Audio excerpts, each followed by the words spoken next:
राधे राधे गुरुजी। राधे राधे। मैं बोलना चाहती हूँ सबसे पहले that you are the best, because मैं ऑनेस्टली हमेशा से खुशी रहती थी। मैं बहुत ज़्यादा स्मोक करती थी, दारू पीती थी, नॉनवेज खाती थी और कहाँ से हैं आप? मैं पुणे से हूँ। पूना? हाँ जी। पुणे से, ठीक है। और मैं आई थिंक 1-1.5 हफ्ते पहले भी आई थी। मैं जिस दिन यहाँ आई उसी दिन आप चले गए एंड मैं वापस चली गई थी पुणे 3 दिन पहले। और मुझे इतना अजीब लग रहा था वहाँ पे जाते ही, मैंने बोला I want to go back, you know, because मुझे गुरुजी से मिलने, मेरी मॉम ने बोला तू पागल हो गई है। मैंने बोला it's okay, I want to go. और मुझे आई डोंट नो जितने लोग देख रहे हैं, मुझे इतना बताना है कि मैं खुद भी लाइव स्ट्रीम करती हूँ, जैसे आपका कथा और सब कुछ यूट्यूब पे आता है, तो मैं खुद भी लाइव स्ट्रीम करती हूँ। लाइव स्ट्रीमिंग ऐप्स होते हैं, वहाँ पे मैं आपका लाइव दिखाती हूँ। बिकॉज लोग इतने फ्रस्ट्रेटेड है ज़िंदगी में कि नॉर्मल लाइफ में तो ऐसे भी लड़ते रहते हैं एक दूसरे से, और फिर ऐप्स ढूंढते हैं जहाँ पे वो किसी और को मिल सके ज़िंदगी में पीस पाने के लिए, और फिर वहाँ के उनकी लाइफ में भी और कंफ्यूज हो जाते हैं। तो जब मैं आपकी कथाएं, आपकी बातें वहाँ पे लोगों को सुनाती हूँ, तो वो लोग भी मुझे बोलते हैं कि मैं पागल हो गई हूँ। लेकिन वहाँ पर उस ऐप पे 80% अंग्रेज़ हैं, बिकॉज यूएस, ऑस्ट्रेलिया, वो सारे लोग ज़्यादा सुनते हैं। और आपकी कथाएं सुन सुन के मैं उनको भी लिटरली ज्ञान देने लगी हूँ। जो बात आप बोलते हैं वही चीज़ मैं उनको रिपीट करती हूँ। आपकी सत्संग की सारी चीज़ें ऑलमोस्ट मेरे हर एक लैंग्वेज में, आई थिंक पूरा दिन उठने से लेके सोने तक, फ्रेंड से बात करो, मम्मी से बात करो, बुआ से बात करो, बस आप ही की बातें चल रही होती हैं। और वो लोग मुझे बोल रहे हैं कि बेटा तेरे से तो अभी इतना सीखना मिल रहा है, हम ही इतना नहीं सीखे। और जैसे आपने बोला कि अभी हम लोग का जो फॉरेन जो कल्चर आ गया है, और जो एजुकेशन है, जो हमारा पुराना एजुकेशन था, वो तो ऑलरेडी चला गया है। और फिर जब ये सारी बातें सुनती हूँ, मैं भगवत गीता सुनती हूँ, मैं भगवत गीता सोते सोते भी उठती हूँ तभी भी चालू होता है, बिकॉज आई थिंक 18 घंटे का यूट्यूब पे है भगवत गीता, और वो सुनते सुनते मैं सो जाती हूँ, सुनते सुनते उठती हूँ। और आई थिंक मैंने उसको 6-7 बार सुन लिया है पूरा, और वो एज अ प्रैक्टिस ही हो गया है। और इवन जब मैं फ़्लाइट में आ रही थी और मैं यूट्यूब पे दूसरी चीज़ें देख रही थी, तो मुझे ऐसे लग रहा था कि लाइक एक नॉर्मल गाना भी ऐसे लग रहा था कि अब नहीं सुनना है, सिर्फ राधे राधे सुनना है। और जब मैं यहाँ से पुणे गई, मैंने देखा सब लोग अपनी अपनी चीज़ों में इतना बिजी हैं, फ़ोन में बिजी हैं, आपस में एक दूसरे के साथ बिजी हैं। लेकिन यहाँ पे इस जगह की जो हवा है, सब लोग ये आपको राधे राधे बोलेंगे। आप 5 स्टार में जाओ या आप नॉर्मल ठेले पे जाओ, आप कॉल करो रिसेप्शन पे, सबसे पहले राधे राधे बोलेंगे, उसके बाद आगे कॉन्वर्जेशन स्टार्ट होती है। तो इट्स जस्ट सो पॉजिटिव। आपकी बातें, जैसे आप बोलते हैं कि मम्मी नहीं बोलना चाहिए, पापा नहीं बोलना चाहिए, यू नो, मैया कहो, पापा मतलब पाप, तो मैं पिताश्री बोलने लगी हूँ मेरे डैड को। मतलब पिताश्री बोलने लगी हूँ डैड को। जब मैं डैड बोलती थी, ऑब्वियसली मैं डैड मेरे पिताश्री को बोलती हूँ कि आप सत्संग सुना करो, तो मुझे बोलते हैं तू सुन, हमें 10 साल और है सुनने के लिए। तो मैं यहाँ पर जब आई थी मेरे प्रीवियस ट्रिप पे, जस्ट 10 दिन पहले मैं आगरा में थी, और आपकी एक चीज़ मैंने कथा में सुनी थी उसी वक्त जब मैं आगरा में थी। आपने घी के बारे में बताया था कि एक भक्त भगवान को बोलता है कि ये घर मेरे लिए बनाओ, और उन्होंने बोला था कि ये घी लेके 3 परिक्रमा करो और वापस आओ। और फिर बोलता है अब बता तूने कितनी बार मुझे याद किया। तो उसने बोला मेरा तो पूरा ध्यान घी में लगा था, तो मैं आपको याद नहीं कर पाया।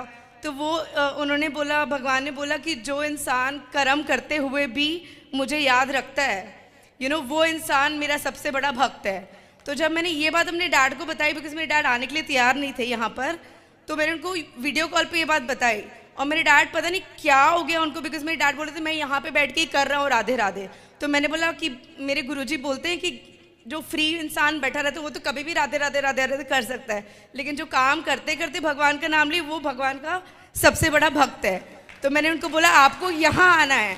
और मेरे डैड लिटरली, मैं इतने, आई एम 36 गुरुजी, और मैं इतने सालों में मैं जब भी मेरे डैड को कुछ बोलती हूँ जवाब ना ही आता है, और मतलब सामने बैठ के कन्विंस करना जवाब ना आता है। और जब मैं वहाँ पे ये कहानी उनको सुनाई मेरे डैड को, और मेरे डैड इतने ज़िद्दी, वो इंसान ने बोल दिया मैं कल सुबह ट्रेन लेके आ रहा हूँ, और वो यहाँ थे। और हम लोगों ने सब जगह साथ में दर्शन किया, सब कुछ किया। और जितने भी लोग यहाँ पे देख रहे हैं, you know, I just want to say कि ये बहुत ही अलग फीलिंग है, यू नो। मतलब एक ऐसा फीलिंग है कि मतलब जैसे मैं स्मोक वो करती थी तो मुझे बहुत अनहेल्दी फील होता था, एनर्जी नहीं होती थी बॉडी में। अब कुछ ना करने के बाद भी मन नहीं करता, मैंने तुलसी की माला लगा ली है। और अब मेरा ऐसे कभी कभी ये थॉट भी आता है ना कि ये करना है, मुझे ये फूकना है या मुझे ये पीना है, तो मुझे ऐसे लगता है कुछ है यहाँ पे जिसने मुझे रोक के रखा है कि नहीं तू नहीं करेगी। और मैं अपने फ्रेंड्स लोग को भी ये बोलती हूँ कि दो चीज़ें हैं जो तुम्हारे साथ लड़ती रहती हैं, एक जो तुम्हारी बुराई है जो तुम्हें ऐसे करने पे मजबूर करती है, और एक तुम्हारी अच्छाई है। अब तुम देखो, तुम अगर अपनी बुराई से भी नहीं मतलब अगर हार सकते, जो तुम्हारी बुराई है, जैसे तुमको बोलते हैं कि इतना ठंडा मौसम है, इतनी ज़बरदस्त हवा आ रही है, एक सुट्टा और एक चाय तो पी लेते हैं, लेकिन फिर जैसे ये फीलिंग मुझे बहुत बार आती थी। और यहाँ पर भी जब मैं आई तो आई वाज लाइक मौसम इतना ज़बरदस्त है, मैं नीचे आई थी कुछ सामान लेने, मैंने बोला कोई नहीं देख रहा है, एक सुट्टा तो मार ही लेती हूँ। फिर उसके बाद पता नहीं क्या फीलिंग आया, लेकिन मैंने बोला जो मुझे रोक रहा था, क्योंकि मैंने स्मोकिंग छोड़ी थी पहले, बट फिर से मैं वापस से स्टार्ट कर देती थी, फिर छोड़ती थी, फिर स्टार्ट करती थी। लेकिन इस बार आई थिंक 3 महीने से no smoking, no drinking, no nonveg. Indians को तो छोड़, मैं गोरों को भी ज्ञान देने लग गई हूँ अब।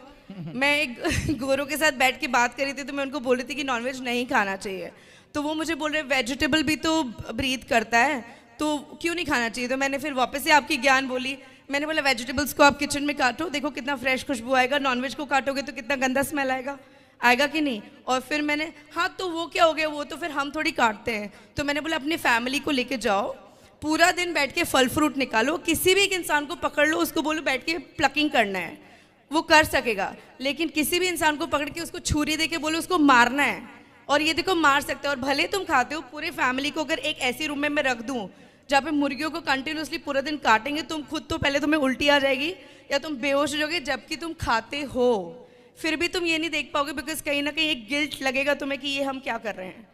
तो वो सिर्फ अपने आप को कन्विंस कर लेते हैं कि काटने वाला तो कोई और है, हम देख नहीं रहे हैं तो कोई प्रॉब्लम नहीं है। लेकिन जब ये खुद बैठ के देखेंगे तो उनको रियलाइज़ हुआ कि ये कितना पेनफुल है और ये नहीं करना चाहिए। सो मतलब इतनी सारी बातें कि मैं आई कांट स्टॉप बिकॉज इतनी सारी बातें मैंने सीखी आपसे, और मैं वही सारी चीज़ें हर बार रिपीट करती रहती हूँ, सब लोग को बोलती रहती हूँ। एंड इट्स अमेजिंग गुरुजी, और मुझे गुरु मंत्र भी लेना है आपसे। कल ले लीजिएगा। और आश्रम में माताओं के दर्शन किया आपने? हाँ जी, मैं गई थी और मम्मी पापा को ही बोला था, लेकिन मम्मी पापा सर्दी में इतने काँप गए थे, बिकॉज पुणे में तो ऐसा मौसम होता नहीं है, तो उन्होंने बोला नहीं तू जाके आ। मैं गई थी, सारे सब सोए थे तब, बिकॉज ऑलरेडी बहुत ज़्यादा ठंड थी। बट बाहर से देख के इतना अच्छा लग गया गुरुजी। और मुझे ये भी बोलना है कि मुझे पता है, बिकॉज मेरे फॉलोअर्स बहुत सारे हैं और मैं ये सब चीज़ें कन्विंस कर रही हूँ लोगों को हर तरीके से। अच्छा मैं ब्रीडर हूँ, आप अच्छा बना रहे हैं, बहुत अच्छी बात है। मैं एक ब्रीडर हूँ गुरुजी, मतलब मुझे पता है कि ये आपको पसंद नहीं आएगा, बट मुझे डॉग्स बचपन से बहुत अच्छे लगते हैं, तो मैं डॉग्स सेल भी करती हूँ उस इंटेंशन से नहीं कि ये मेरा बिजनेस है, बस उस इंटेंशन से कि जो डॉग्स रखने वाले लोग होते हैं ना, वो ऑटोमेटिकली फिल्टर्ड लोग होते हैं, वो इमोशनल होते हैं, तो अच्छे लोग ऑटोमेटिकली मिल जाते हैं। आजकल की दुनिया में तो वैसे लोग मिलते हैं नहीं, पड़ोसी को नहीं जानता कौन क्या कर रहा है, किसी को नहीं पता। पहले के ज़माने में तो फिर भी नानी दाल चावल बना लेती थी, यहाँ से रोटी सब्जी बन जाती थी, रोटी सब्जी यहाँ आ जाती थी, दाल चावल वहाँ चले जाते थे। लेकिन यहाँ पे तो आजकल कुछ भी नहीं होता है, तो डॉग्स वाले जो लोग होते हैं ऑटोमेटिकली फिल्टर्ड होते हैं, तो अच्छे होते हैं। बट मुझे ये चीज़ करना है कि जो आपने बोला था छोटी गाय जो हम रख सकते हैं घर में, अगर मुझे कोई कांटेक्ट मिल जाए जो वो सेल करते, तो मैं वो प्रमोट करना चाहती हूँ। अगर मुझे कोई आके बोलेगा कि मुझे एक डॉगी लेना है, मैं उनको बोलूँगी आप एक गाय ले लो और आई वुडंट माइंड। अभी वो छोटी वाली जो गाय है ना, बहुत कम मात्रा में है, बहुत तेजी से वो बढ़ेगी। हाँ जी, और फिर सबको प्राप्त होगी वो। और गुरुजी मेरा एक फार्म हाउस भी लिया है मैंने, जो काफ़ी बड़ा है, और मेरा मन है कि मैं वहाँ पे यही करूँ कि गौशाला बनाइएगा, गायों की सेवा कीजिएगा। हाँ जी, थैंक यू गुरुजी। खुश रहिए, सुखी रहिए। देखिए कथा से कितना बड़ा प्रभाव है। हमारी बहन सिगरेट सब पीती थी,